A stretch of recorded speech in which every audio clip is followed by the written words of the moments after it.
So we left off, and hopefully, again, you were able to gain access to the text and get started on some of the reading as assignment one comes due. And I certainly hope to see you all during office hours over the next few days. One second here. But this section of the material in particular will be extremely helpful in enhancing your understanding of what you need to do on this assignment. And we talked about, in describing a city, it can be looked at in two ways. And this is true of any aspect of society, that we want to look at institutions. So, just say, for example, in looking at the police department, police brutality, we want to look at the macro level actions, which speak to the actions of a police department or police departments. But then the micro level is the individual interaction between police officer and a citizen. So the micro level approach of cities, again, it speaks to looking at how the individual, that wherever you're from, the city may mean something different for you than it may for an older person, that it may for an Asian person, that it may for a Caucasian person. So the micro level approach simply speaks to how people perceive and interact in the environment of their cities. And it looks at how individuals interact within that space. The macro level approach looks at more of the economic and political factors impacting those organizations. So I try and, I'm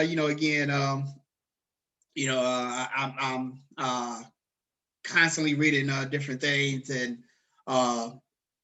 oftentimes there are things that, come to my attention that are relevant for class.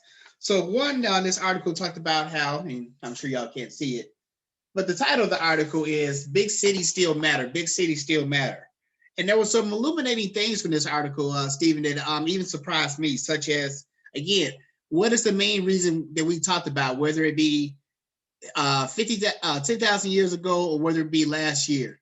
What is the driving force that pulls most people to cities? Why do most people go to cities? Opportunity. Say it again. Opportunity. As I asked, like the first couple of times, what kind of opportunities in particular? Opportunity can mean a lot of different things. Job opportunities, living opportunities. Yes, absolutely. So with this in mind, it was, again, true back then, it's true now, that a lot of our economy is driven by major cities. Again, there are whole countries, for example, right, where we talked about the three revolutions. So the agricultural revolution, there are some countries that are still in the midst of that. And there is even some cultures, if not countries, that have not even experienced that yet. They're still, do pastoralism of hunting and gathering. Most organized countries have at least experienced the agricultural and are moving into the industrial revolution. We now live in a post-industrial revolution, and we'll talk about that later on. But even in this space, Charles, 90% of our economic output is produced in cities. So if all the money and finances that is produced in America, 90% of it is produced in places like New York and Philadelphia and San Francisco and Seattle. Again, and one of the things you want to keep in mind, we'll talk about this in great detail as we move forward. Back in the day, people would come to work in factories. Again, Stephen used to be a farmer. If he continued to try and farm, he was going to go out of business. So now he has to go work in a factory where he puts things together with his hands in order to make a living for him and his family. That was during the Industrial Revolution, where you're working with industrialized machines to steer the economy. We're making desks and tables and TVs and cars and toys for little kids. We're making those things with our hands, and people want so much stuff in the late 1800s and the early 1900s that there are many, many jobs to go around. Like I said, my father came to Chicago. It was a lot easier to find a job, even for a poor, undereducated Black boy coming from Alabama. However, those jobs began to go away to China and Mexico and places like that. Now, though, people are still coming to the cities, but they're not coming to get jobs, Stephen, where they work with their hands. What kind of jobs are they trying to get today? What do they use? So back in the day, you would have to use your manpower That's why, again, one of the reasons why the labor market was so male dominated earlier. Although, ironically, a lot of the industrialized work in foreign countries goes to women. We'll talk about that later on. But today, when people are going into cities, what's the main resource that you need now? It's not as much working with your hands. What do you need to be able to work with? Yes, sir. I didn't hear you. Now, a lot of times, y'all are like, whenever you hit mute, give yourself like 2 seconds because there seems to be a little bit of a delay. Uh, I was gonna say, you gotta use your brain a lot more than your hands. Absolutely. So now today it ain't brain. I'm sorry, it's not manpower. It is brain power. So cities like Seattle, San Francisco, places like that, these are IT capitals. Where again, if you are really good in computer technology, those are places to be. Like it's not an accident that those job markets are really exploding. I talked about Charlotte here before, an exploding city. I did not know this before I got down here, but Charlotte is one of the banking capitals of America. More and more of the banking centers in the United States have relocated to Charlotte. So if that's again, so many of the students in our banking and finance program, they are in close proximity to one of the major markets. So one of the things, again, you always want to be mindful about, in your professions is, again, where are the jobs that's are really going to be fueling your field. With a profession like law, Charles, obviously you can practice that almost anywhere. But, quite frankly, you probably stand an opportunity to make more money in like a bigger city. If for no other reason, you're going to have more clientele and your clients are generally going to have more money. But that's something, again, you want to research. If they already got 2 million lawyers in LA, then that may be something you might want to that might not be the best market. But somewhere like and again, like so, even in talking about law, there are places like LA and Atlanta where it's not just about law, but it's like a lot of entertainment lawyers in those markets in a way that you might not see in like Cincinnati, Ohio. So keep these things in mind. Again, always the job market. But as we go through this, I want you all to see how these things tie into modern times and experiences. Another stat that I found interesting, 86% of our population, 86% of our country's population lives in big cities. Again, that is an amazing stat. We'll talk about, again, one of the things that you have to speak to in your paper, how there's some differences in how people live and see the world. Again, if you look at, the political map on election night and throughout, you'd be seeing like a whole bunch of red, quite frankly. Those be the rural areas, the small towns, very conservative, very Republican. And then you'd be seeing these pockets of blue. But those pockets of blue, Stephen, so that pocket of blue in Atlanta, and you see all that red around, like there's more people in that blue. Again, Chicago, New York, so again, I told y'all before, once you get to a certain point in Illinois, you're in Kentucky. Like Illinois, it's almost impossible at this stage for it to to go Republican in any national election. We might give them a Republican governor every now and again, but yeah, they're not winning anything nationally. But that ain't because of Illinois. That's because of Chicago. Same thing with New York State and New York City. California, again, with LA and San Francisco. Keep these things in mind. The big cities, man, be saving our country from doing all types of crazy stuff, quite frankly. Because outside of the big cities, they thought that everything that we went through over the last 4 years, they thought all that shit was live. Anyway, so city dwellers define and give meaning to their environment. It's not just, again, that the mayors, the politicians, and the businessmen shape and construct the environment, the city dwellers themselves. So in this way, right, people came to Miami. So I talked about today, Miami is an Hispanic city. It wasn't necessarily like that, in 1950 or 1940. The people came there and transformed the city. We talked about chocolate cities like DC and New Orleans. Like those people make the city.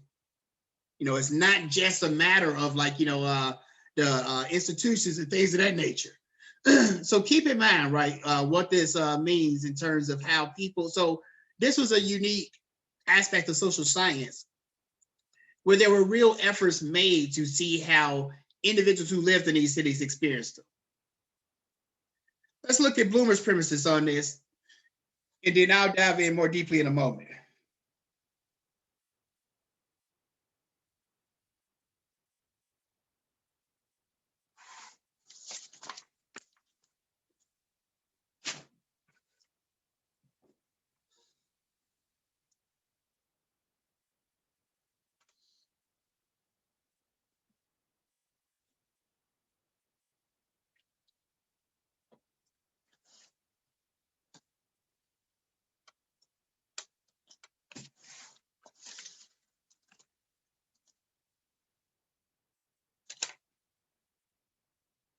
And again, as you take notes, make sure that you understand what you're writing down.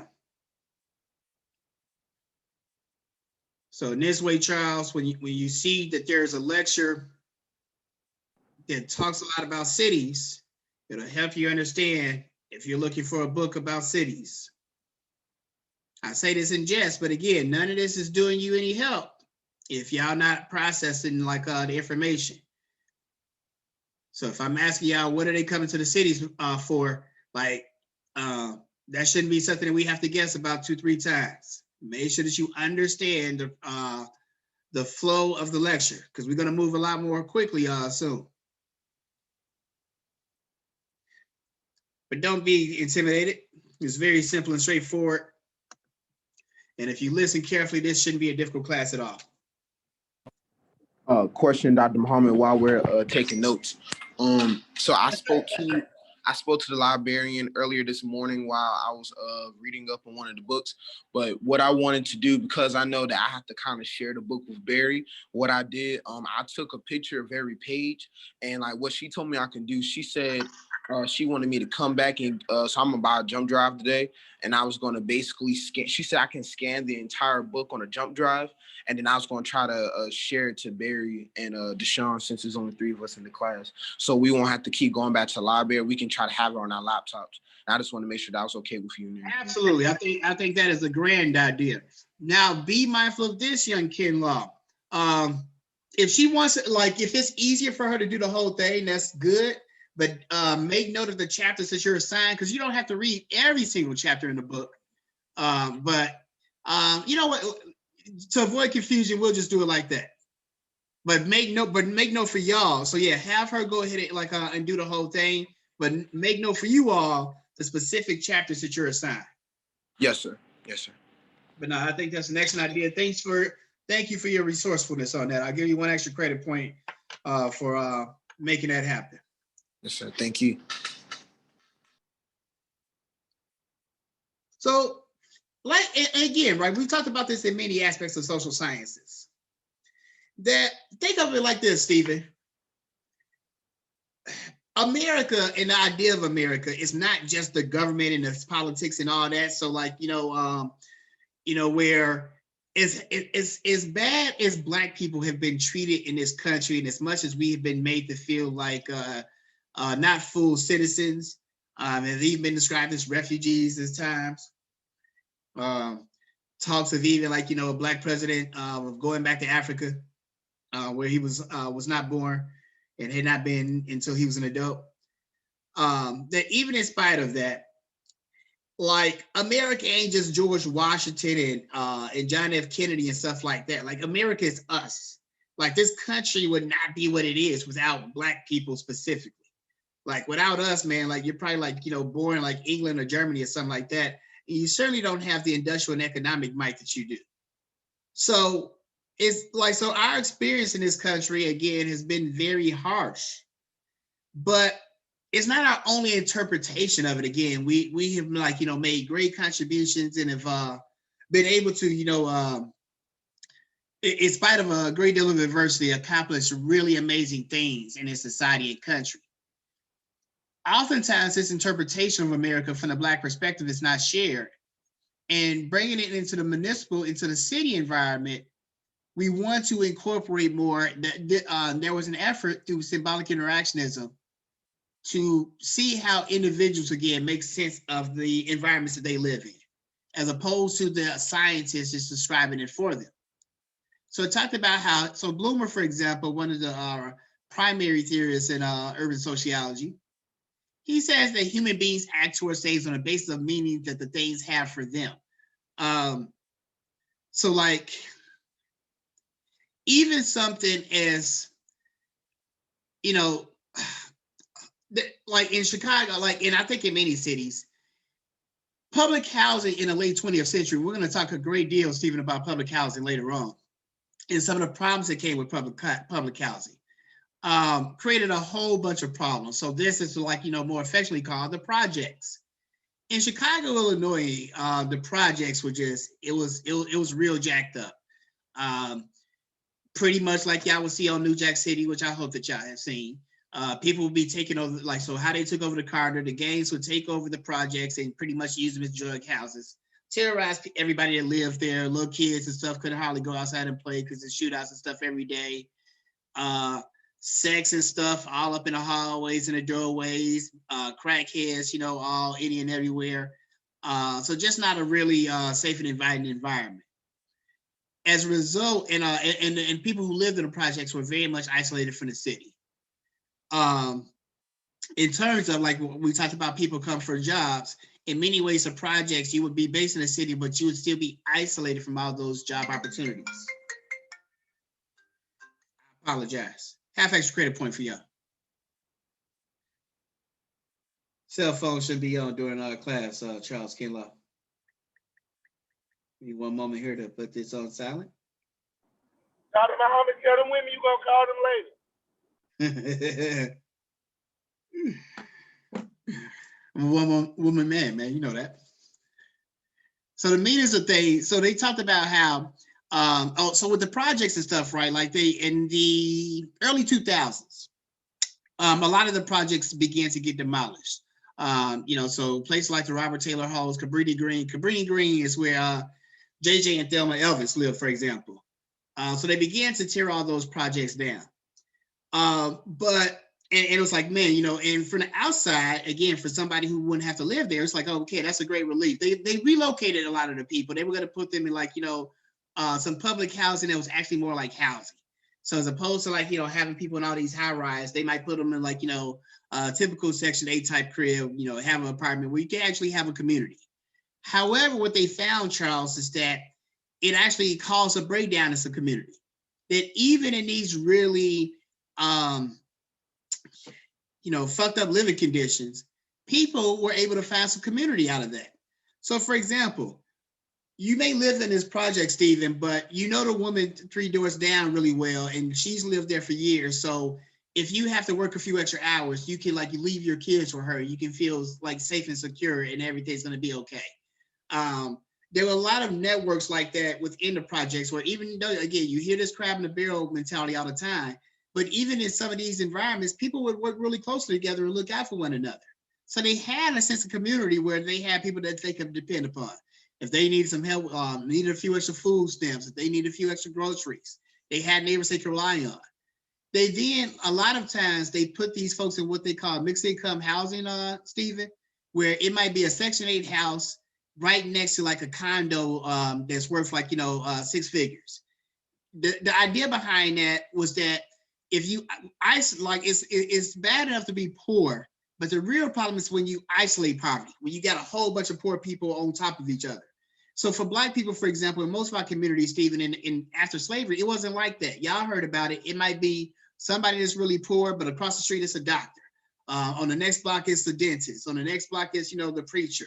Like, so you would have all these people kind of immersed amongst each other that had different income brackets, but because of segregation, Charles, like you still can, even if your family is poor, you still exposed to like a rich, diverse community. You ain't only seeing pimps and drug dealers on your street.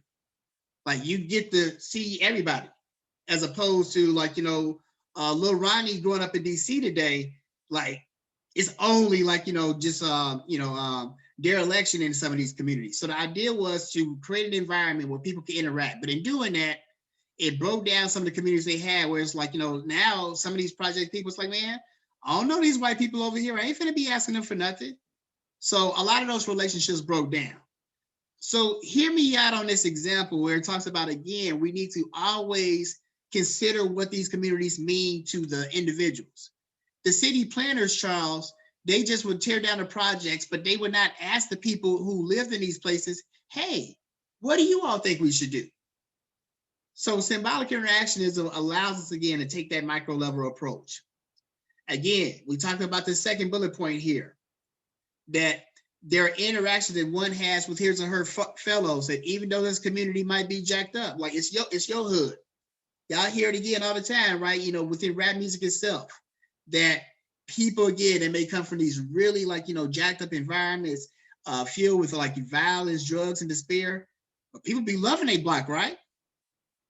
Again, like, you know, Chicago is like, you know, getting all types of uglies, man. Like I love the shot of death. Again, you know, so people in Brooklyn, New Orleans, you know, wherever it may be.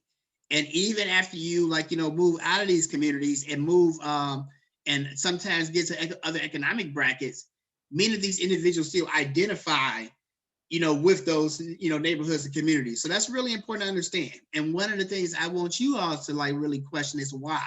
Why do these connections happen? So Is it because? Oh, my fault. now go ahead, Charles.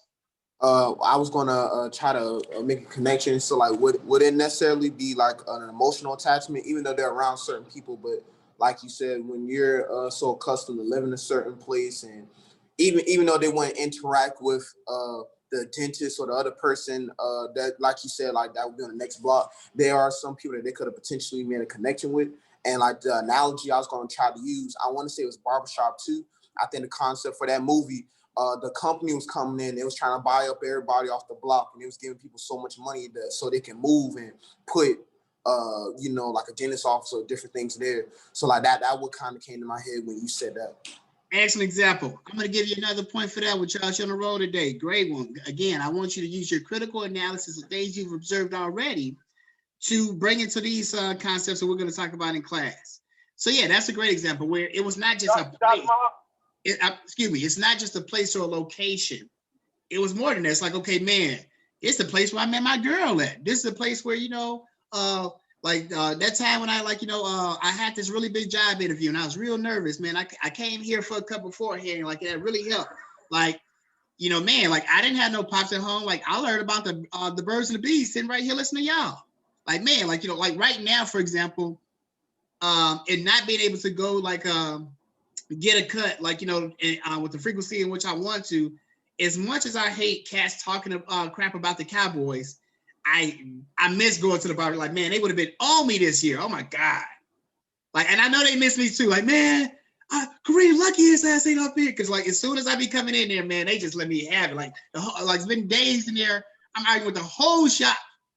But that camaraderie, like you can't get nowhere. And one of the things like I like the shop that I was in down cutting to down here, it was probably like 3, 4, 5 years before like they knew I like was a professor or a doctor. Because in that space, like none of that stuff matters. We all on the same footing. And I didn't want them to treat me any differently. Like, cause like after they found out, like some people, they like, one of the things that you'll see, Stephen, again, you know, once you become an attorney and everything, like everybody's going to think you're an expert and know everything about everything. So people want to ask me all types of like, you know, questions about like, look, dude, I'm a professor of sociology. I don't know nothing about accounting. I don't know what to tell you. The barbershop example, whether it be in Charlotte, Chicago, what have you, or other institutions in the cities that you live in, have some special meaning beyond just the places themselves. And you're right, people make those kind of connections because those connections inform who you are. So very good there. Go ahead, Deshaun. How do you honestly feel about that? Like race mixing. You remember last time we talked about something about like Chinatown and how these people move over here to our country and they still have like their own little towns and areas like Italy Town and all of that. I'm on my way home because we had family there, but we was in the car talking about it. Wait, hold up. Wait. I'm not hearing all of the questions. You sound a little bit far away. You hear me now? Much better. My bad. We have death in the family. We on our way home. But when we last class we talked about, I said, how do you honestly feel about race mixing? Because last class we talked about how they have like Chinatown, Little Italy and stuff like that. And one of the conversations we had when we first got in the car was like, you know, when we go to Mexican restaurants, you don't see anybody in Mexican restaurants working but Mexicans. Or you go in the Chinese restaurant, It ain't nobody in there but the wife, the grandma, the granddad, and stuff like that. So when we talk about like we moved our people out of like the projects and stuff, and we put them in these neighborhoods, like how do you honestly feel about it? Like why do we not have like our own neighborhoods? Or I mean, we do, but they're project homes. But why don't we have like our own neighborhoods or our own cities and stuff like that? Yeah, I would contest that notion. Again, we need to do better than we do. But again, like if you've ever been to Atlanta, pockets of DC, New Orleans, certainly Chicago, I think that there are definitely pockets of like, strong Black businesses that have like spanned generations in many times. I agree that, there are challenges and we need to do a more effective job than that. And I think a lot of times with some of those other groups, they're not necessarily doing it because, they have like so much more ingenuity. I think they're doing it by necessity. That oftentimes they may not be able to afford the kind of labor that they, may want to. Oftentimes, again, they are more isolated than like Black and brown communities. There's sometimes maybe language barriers and things like that that make it difficult for some recently arriving immigrants to find employment in the traditional market.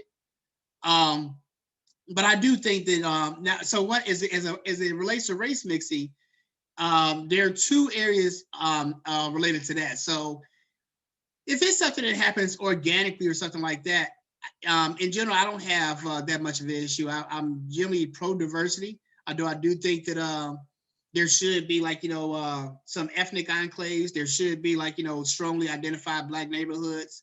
So I do find it lamentable, for example, that Harlem, New York, in many ways, the capital of Black America for the 20th century, is now majority white. I would, again, like if New Orleans became majority white, I think that would change the nature of the city. But I also understand that there are strong efforts afoot to make that happen.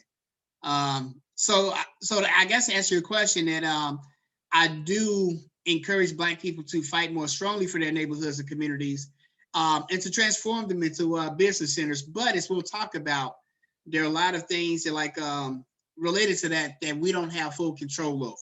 But we'll talk about that going forward. So the Polish peasant, again, like, keep in mind that when we're talking about urban sociology or just sociology more generally, quite frankly, a lot of the early research began in Chicago, Illinois. So again, like, because as we talked about the environment, it does, it changes the individual. And they were really wondering like, okay, like, why are people behaving so differently, particularly again, the violence and the crime here. And this ain't 2020. This is again, like 1930, 1940, where you're still seeing like a lot of crime and just a lot of different norms that were at odds with what they had seen traditionally. But rather than try and look at like, the Polish, Irish, and Italians and the recently arriving Blacks from the outside, they wanted to walk in the shoes of the Polish peasant and see how they experienced Chicago life. And again, this reflected a sense of community that kind of speaks to like, Deshaun's question in many ways, where they would see like, oh my God, these dumb, ignorant Polish people, why don't they get a job? Why don't they do this? And when you actually went into the Polish community, you saw some of the things like Deshaun was describing, where you would see shopkeepers and people hiring other Polish people, and they got their own institutions within these neighborhoods. But if you're only looking at them from the outside, you would miss that. So it's important that you take it from their perspective.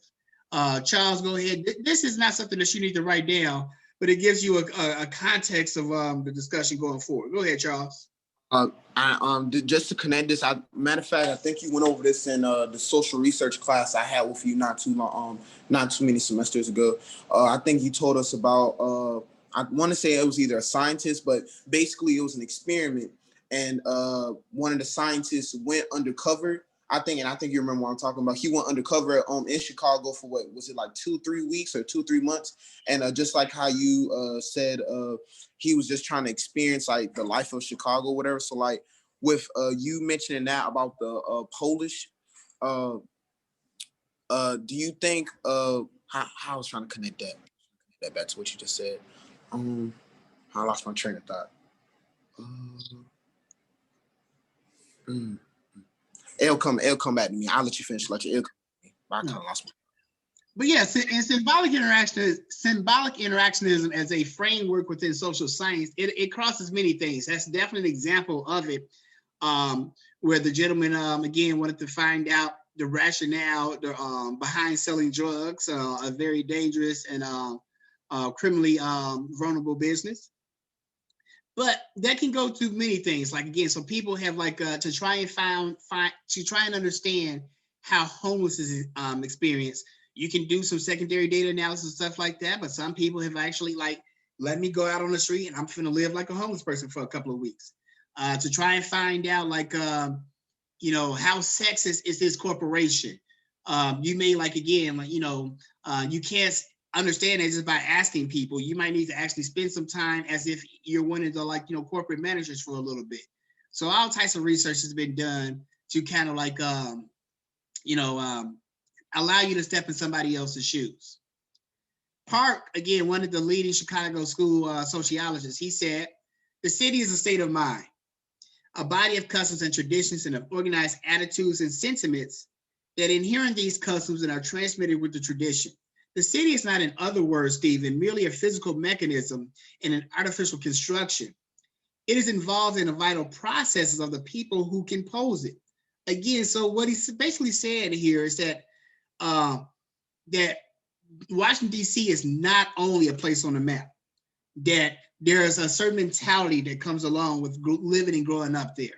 That Philadelphia, again, is not just a location, but just a certain perspective in the way that you see the world. Again, I know like I was commenting to a friend about this recently about like one of my greatest frustrations in the Carolinas is the driving is people just drive ridiculously slow and really just quite ignorant. And people would do shit like, well, I'm going to drive slow in front of you just because. And in Chicago, that type of stuff don't happen as much. Anybody want to guess why? Could they run you off the road? Say it again.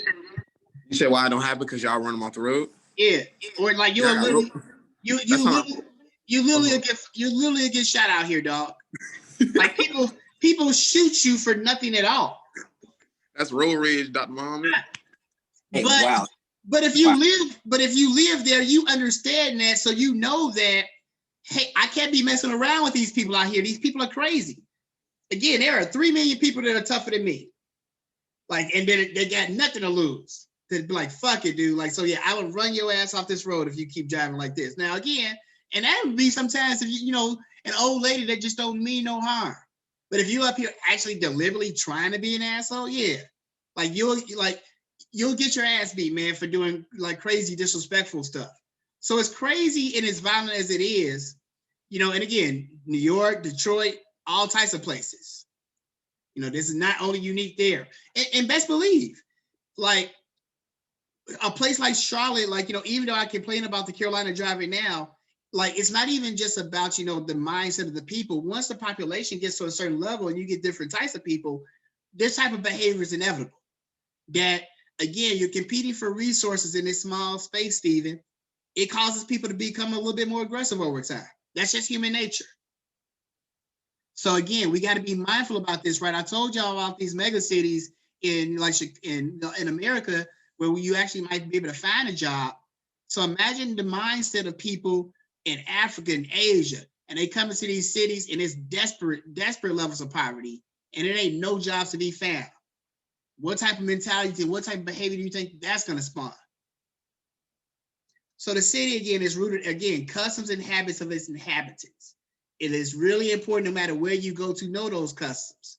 Again, like, so the driving is really important. So even though, like, and I drive very aggressively, like, I'm probably never going to drive in New York City. Especially as I get older and stuff. Like, yeah, you have to understand the habits and the customs. People is boom, boom, boom, boom, boom.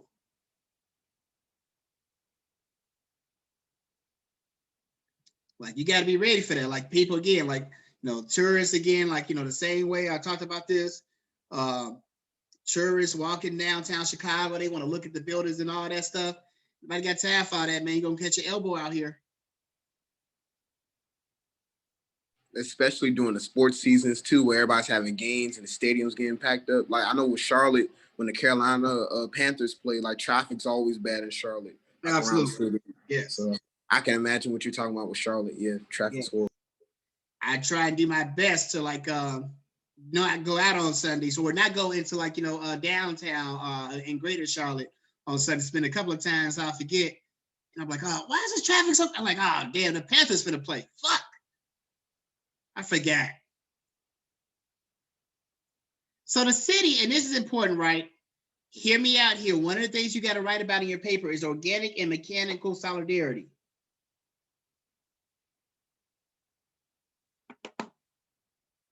This is related to how urban and rural environments kind of process the world. And again, some of this is overstated.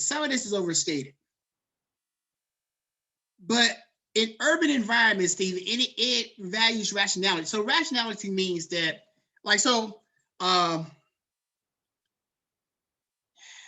if I'm poor and I commit crimes, why is that rational? We're not going to look at if it's right or wrong, if it makes you feel bad or good. Why is that a rational decision if I'm poor? Because you're poor and you can't afford anything, so you just go straight to taking it. Right. And let me add on that. I'm poor and I've tried to find work, but I was not able to. So is it rational for me to just sit here and starve? No. I still have bills to pay. I still got food that I need. I still got healthcare needs. I may have some children that have needs that they need to be taken care of. So it's just rational sense, for me to do the things that necessary for me to survive. When I talk about the fast pace of a place like New York and Chicago, why do y'all think that that's rational? Are you talking about like rational, like as in like the person, like, when you can't find a job, you talking about their desperation? Or you talking about like, absolutely not. What rational means is, hey, I thought about the reason that I did this. The reason that I did this is that if it's rational, if I want to lose weight, it is a rational decision for me to do exercise. If I want to become a lawyer, it is rational for me to understand that I need to go to law school. If I know that if I know that if I'm being attacked, it is rational for me to defend myself. So rational just means that it makes practical sense. So I like the Cowboys, but that's not all rational. A lot of that is emotional. Like I've gotten attached to them. It may be rational for me to find a new team to root for every year. Whatever the best team is, that may be a rational decision. Since I'm not, a sucker that's cut out like that, I would never do such a thing. But I understand why some people do. So rational just means that you're using your brain that's influencing the decision. That there may be some things that you got to do. Like, so if you're in a drug game, like you need to understand the rationality that comes along with that. So one of the things that comes along with that, right, is that if I see that you're talking to the police, Charles, you need to understand that it's rational that somebody might kill you for that, even if you haven't done anything. Why is that rational? Explain. Because the reason why it would be rational, because there's a potential chance that either you're trying to be an informant to the police, and that me and everybody else who's involved in the drug ordeal or like a gang or a situation, we can go down or whatever. So eliminating you will eliminate the threat, and like that would be rational because that's protecting yourself in a sense. Yes. Then look, and emotionally, I might not even want to do it. Like, man, that's my dog. It could be my cousin, my brother. I'm not gonna go to jail though. So if the choice is between going to jail, like American Gangster. If the choice is between going to jail and this rational decision of having to kill this person, like, I mean, again, you can get all emotional about that all you want. This is the rational, like, so keep this in mind, right? That the city, whether it's Philadelphia, New Orleans, Seattle, Phoenix, it values rationality more than emotionality. Ain't nobody really got time for your feelings, Steven. Like, people are doing things, so it's rational so people are moving quickly because it's so crowded and everybody is so busy. So the whole notion of like people like Sunday driving, like it blows, yeah. And that ain't gonna cut it. Again, I know people that will not drive at certain times of the day because it's too intense for them. And again, understood. But rationality over emotionality. So in this way, money, like many people, again, why so many different people come to cities. If you're gay, if you're a single parent, if you got different political views, or you're this or that, don't nobody in big cities be caring about that. You know what people be caring about? Money. That paper. Yeah. So this doesn't mean that there isn't homophobia and stuff like that in big cities. There is. I ain't got no time to be worried about all that stuff, dog. I got to get my money. It also breeds a lot of impersonality. So in smaller towns, right, if you got somebody that's like, that's really different, they stand out more. But hell, New York City, dog, you finna see a whole bunch of different stuff before 9 in the morning. You finna see like 100 different things that's finna blow your mind. After a while, though, Charles, it's almost like that stuff is invisible. It'd be crazy stuff happening, and you're like almost desensitized to it. That's not always a good thing. Sometimes that crazy stuff be like, man, doc, homie just got his brain straight blown out. That's fucked up. Hey, where y'all want to go to lunch at, dog? Like, I'm exaggerating, but like for real. Like after a while, you see so many things that it becomes almost indifferent. It also is an environment that's very impersonal. So we talk about a lot of times, right? How like in the South, you would see a lot of people waving and stuff, like the people that they don't know. Again, Chicago, and they just Yeah, that's amazing. what we do in the country, though. In the country, everybody speaks to each other, so like everybody knows everybody. So like, hey, how you doing? That's good. Good to see you. Right. People in the store having all types of conversations in line. Hey, Yeah. how you doing? I'm like, wow, this is really happening. Like, yeah, nobody, man. Yeah.